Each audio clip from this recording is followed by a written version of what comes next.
ఒక 10 సెక్టర్లు ఉంటే first sector live stock ఒకటి 1,69,000 కోట్లుంది. దీని తర్వాత హార్టికల్చర్ కూడా చాలా ఫాస్ట్గా గ్రో అవుతూ ఉంది. మీరు ఒకసారి చూస్తే 18 లక్షల హెక్టార్లో హార్టికల్చర్ ఉంది. 1,55,000 కోట్ల రూపాయలు జిఎస్టిపి కాంట్రిబ్యూషన్ వస్తుంది. వ్యవసాయం దగ్గర ఇప్పుడు చేసేదే చూస్తే 50 లక్షల హెక్టార్లు వ్యవసాయం చేస్తారు.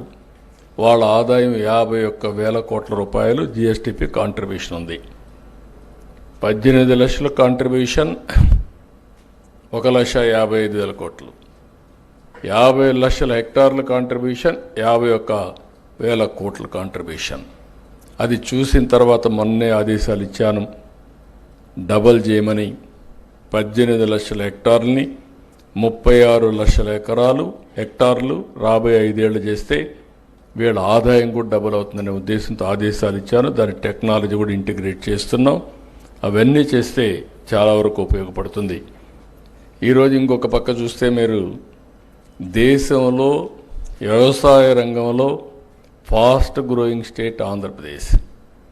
వ్యవసాయ రంగంలో మనం నెంబర్ 1, దాంట్లో సందేహం లేదు. అయితే ఇక్కడ వచ్చింది ఏంటంటే మీరు గుర్తుపెట్టుకోవాల్సిన 2 ఉన్నాయి. వ్యవసాయ రంగం ఒకప్పుడు ఆంధ్రప్రదేశ్ కూడా వ్యవసాయ రంగమే ఆధారం, అన్నపూర్ణగా పేరుగాంచింది.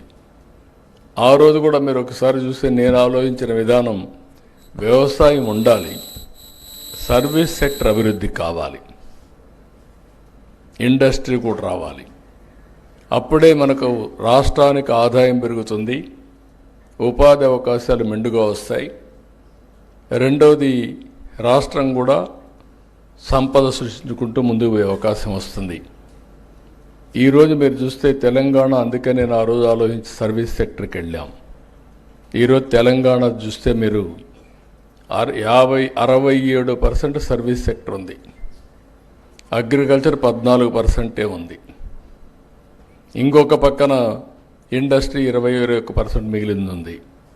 ఆంధ్రప్రదేశ్కి వస్తే సర్వీస్ సెక్టర్ 46% తగ్గిపోయింది, 44% ఉంది. వ్యవసాయం చూస్తే 32%కి వెళ్ళింది.